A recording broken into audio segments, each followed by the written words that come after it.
Dan tema kita hari ini adalah targhib. Kenapa saya tidak menggunakan bahasa tarhib? Apa bedanya tarhib dengan targhib? Kalau tarhib itu pakai ha Ustadz, kalau targhib pakai ghin. Bukan itu masalahnya.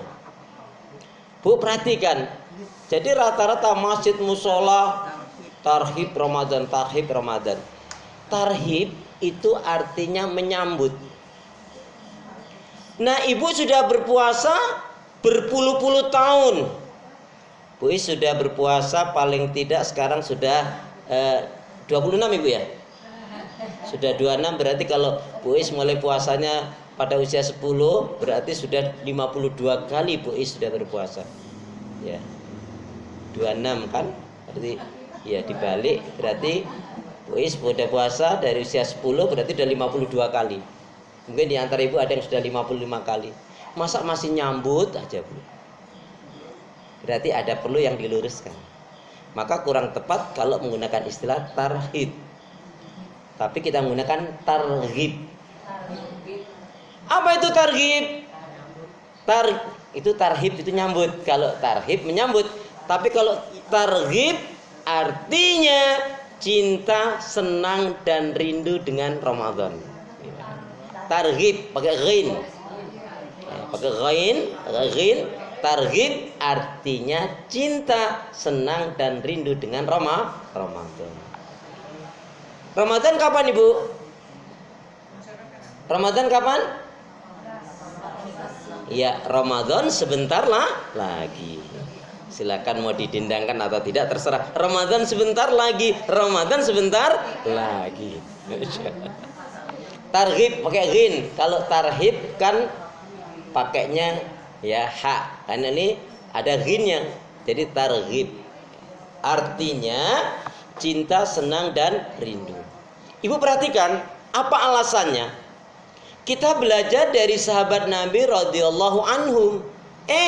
Sahabat Nabi sudah jelas-jelas dijamin masuk surga. Ternyata ada satu misteri yang jarang diungkap.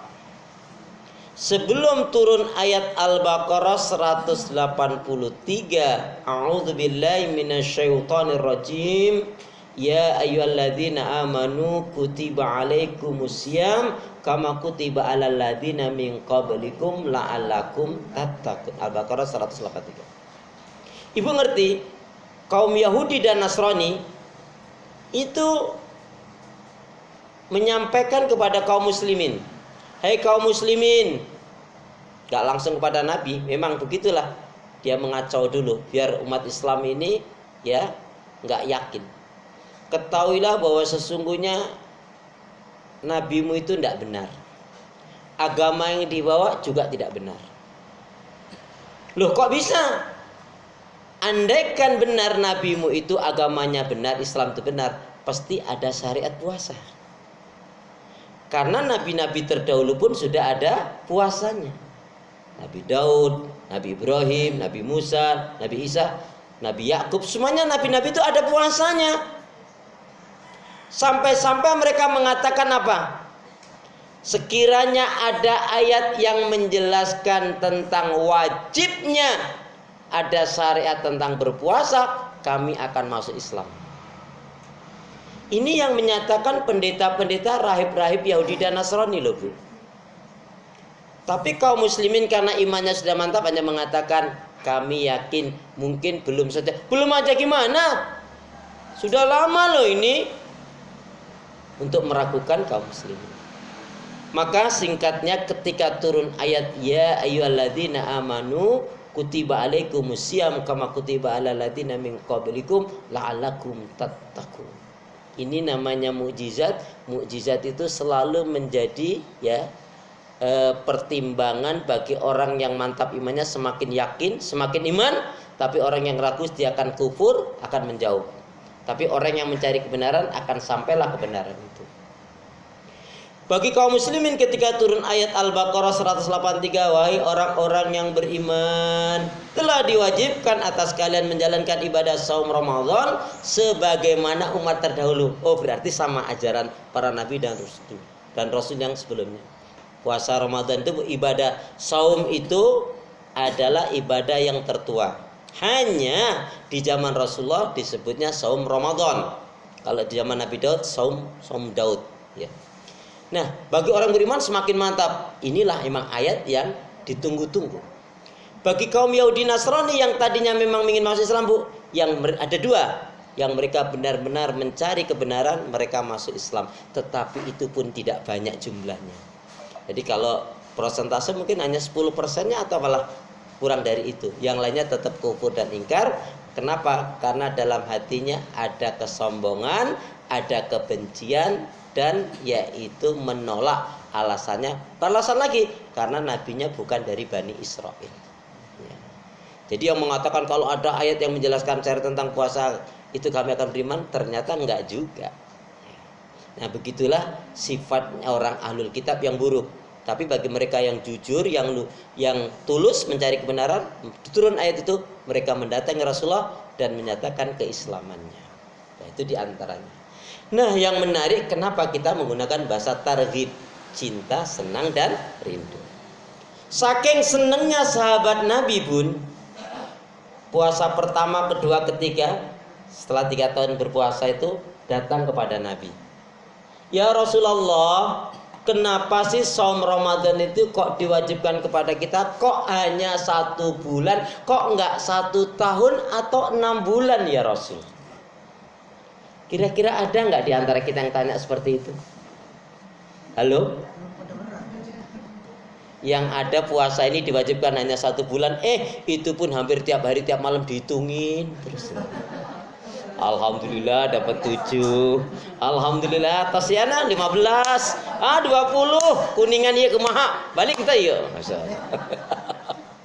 Pikirannya sudah bukan fokus untuk ibadahnya maksimal, malah pulang kampung dan lain sebagainya. Jadi sedang ini menunjukkan bahwa sesungguhnya sahabat Nabi semakin inginnya semakin berlama-lama dengan Ramadan. Tapi kalau kita inginnya cepat-cepat selesai. Maka itu salah satu alasan kenapa kita menggunakan targhib, cinta, senang, rindu dengan Ramadan. Itu yang pertama. Ibu, tentang Ramadan ini juga harus dipahami ada berita gembira dan berita warning. Yuk, berita gembiranya kita baca hadisnya. Bismillahirrahmanirrahim. Qala Rasulullah sallallahu alaihi wasallam, Man soma Ramadanan imanan wahtisaban ghufira lahu ma taqaddama min dzambi. Artinya barang siapa yang dia menjalankan saum Ramadan. Nah, ini yang enggak jelaskan.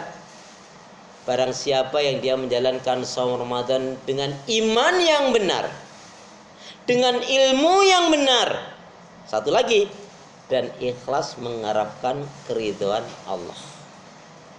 Ya, jadi bukan hanya barang siapa menjalankan saum Ramadan dengan iman, tapi ada keterangannya. Ada 3 hal yang harus kita perhatikan dalam menjalankan saum Ramadan. Apa tadi?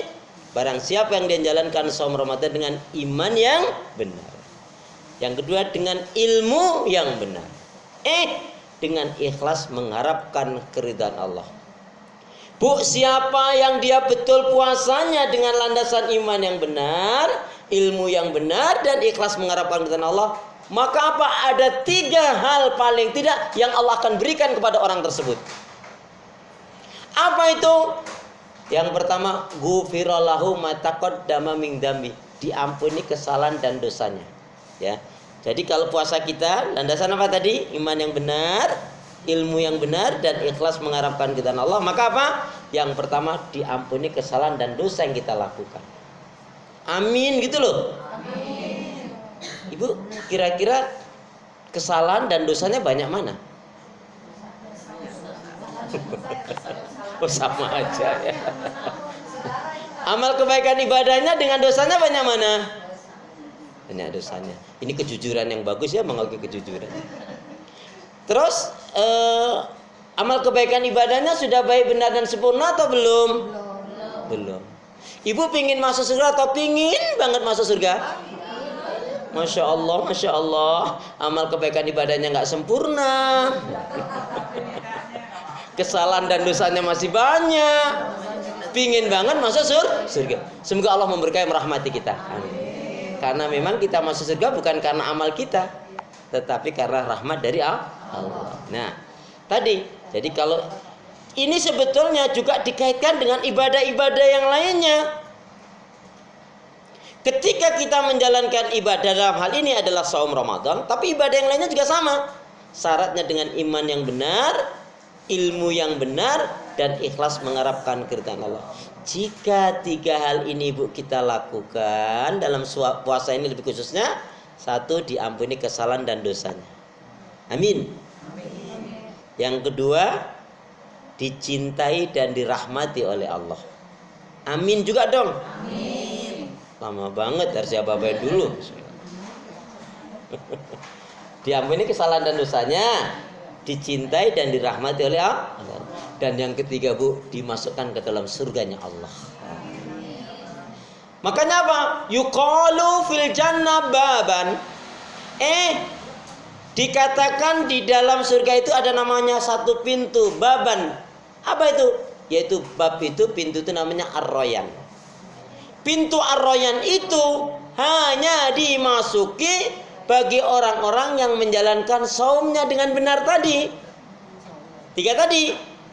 Iman yang benar, ilmu yang benar, dan ikhlas mengharapkan keridhaan Allah. Nah, maka Bu, itulah salah satu rahasianya sahabat Nabi itu ingin berlama-lama dengan Ramadan, ya. Baik, itu yang pertama. Yang kedua, Ibu perhatikan, semua amal kebaikan ibadah di bulan Ramadan ini fadilahnya dilipat-lipat gandakan pahalanya oleh Allah. Contoh, tadi Ibu Ajais sudah membacakan satu hadis Nabi, Iqra'ul Quran, bacalah Al-Quran, karena Al-Quran itu akan, ya, Quran dan puasa itu akan menjadi penolong syafaat bagi dirimu fi yaumil qiyamah, ya. Ketika hari ini Ibu membaca Al-Quran, Alif Lam Mim, Nabi katakan, aku tidak katakan alif, lam, mim itu satu huruf, tapi masing-masing tiap huruf mendapatkan 10 pahala kebaikan. Itu di luar Ramadan ini. Begitu nanti memasuki Ramadan, maka satu huruf mendapatkan 100 pahala kebaikan, bahkan sampai 1000 pahala kebaikan. Itu rahasianya. Kemudian pintu-pintu atakum syahrul mubarak, telah datang kepada kalian bulan yang diberkahi, dirahmati oleh Allah. Pintu-pintu surga dibuka, pintu-pintu kebaikan mudah bagi orang-orang yang menjalankan kebaikan dan menginginkan kebaikan. Pintu-pintu neraka ditutup, setan-setan dari golongan jin dibelenggu. Tapi kalau setan dari golongan manusia masih gentayang. Buktinya di bulan Ramadan itu banyak kejahatan, pencopetan. Pagi-pagi, ya, warungnya itu atasnya tutup, kakinya ada banyak. Padahal ya kuat tuh berpuasa. Sebetulnya kuat enggak itu bukan karena kita makan, bukan karena sehat, tapi minta pertolongan kepada Allah. Maka siapa yang dia sakit, ya Allah, kuatkanlah aku ya Allah, mudahkan, ringankan, berkahi aku ya Allah untuk menjalankan ibadah saum Ramadan ini ya Allah. Yakin Allah akan menolong, yakin Allah akan menguatkan, yakin Allah akan memberkahi, yakin insya Allah dimudahkan oleh Allah jalankan semua. Bahkan insya Allah sakitnya akan disembuhkan oleh Allah. Amin. Jadi siapa yang tulus nih, bukan saya puasa deh biar diet, dapatnya niatnya itu. Saya puasa deh biar sembuh sakit emas saya. Mungkin sakit emasnya sembuh tapi tidak nilai pahala. Ibu pernah sakit? Ibu pernah sakit? Sakitnya di mana? Oh, di situ ya. Astagfirullahaladzim. Baik ya. Jadi Bu, jelas sekali semua amalan-amalan dilipat gandakan pahalanya oleh Allah, dan Allah sendiri yang menyatakan dalam hadis qudsi, kullu amal ibni Adam, semua amalan-amalan anak Adam itu semuanya untuk mereka, lahu, ila siyam ila saum, kecuali saum. Allah nyatakan saum itu untukku wa ana azibi. Tapi puasa, khusus puasa itu untukku dan aku sendirilah yang langsung memberikan pahalanya. Makanya bau nafasnya orang yang berpuasa itu kedudukannya lebih dicintai oleh Allah, lebih harum dibanding dengan kesturi. Tapi itu di akhirat nanti. Ya, mohon maaf kalau di dunia ini apalagi habis sahurnya pakai koljing atau teh. Kalau sahurnya pakai teh, peti maksudnya Bu ya. Koljing terus habis itu nah itu bisa weleh-weleh gitu. Itu kedudukannya. Nah, maknanya kalau sholat itu satu-satunya ibadah yang langsung Rasulullah terima. Peristiwa Isra dan Mi'raj. Tetapi kalau saum enggak, langsung Allah sendiri yang kasih pahala. Makanya apa? Saum itu untukku. Itu saking Allah betul-betul memuliakan kedudukan amalan saum ini. Wa ana azibi, dan akulah yang langsung sendiri kasih pahala. Ustaz, kalau gitu bagaimana pahala ibadah-ibadah yang lainnya? Apakah Allah yang enggak kasih? Allah kasih. Hanya Allah perintahkan pada para malaikat. Kecuali saum ini, langsung Allah sendiri yang kasih. Kemudian, di mana letak fadilah keutamaan saum? Tadi pintu-pintu langit dibuka, pintu-pintu surga dibuka, kebaikan-kebaikan mudah bagi orang yang memang menginginkan kebaikan, pintu-pintu neraka ditutup, setan-setan dibelenggu, yaitu dari golongan jin. Semua amal kebaikan dilipat gandakan pahalanya oleh Allah. Dan yang menarik lagi apa Bu? Ada satu kisah menarik. Tahu kisah dua sahabat yang masuk Islam? Tahu kisah dua sahabat yang masuk Islam? Sudah tahu? Belum tahu? Mau tahu kisahnya? Mau tahu kisahnya? Ya, kisahnya begini kisahnya. Bu, satu sahabat saya lupa namanya, daripada salah nyebut, pokoknya dua sahabat. Satu sahabat masuk Islamnya di bulan Syawal. 10 hari sebelum Ramadan dia meninggal. Temennya ngelihat sahabat yang meninggal ngeri juga. Ini sahabat ini baik, tapi dia meninggal dalam Islam. Pasti dia punya, ya. Aduh, dia terpukau Bu. Banyak yang mensolatkan, banyak yang mendatangi ke pemakaman. Tergerak hatinya. Kadang-kadang Bu, ya, amalan itu bisa menjadikan pintu hidayah. Ada yang orang dengar adzan masuk Islam. Ada yang baca Quran dengar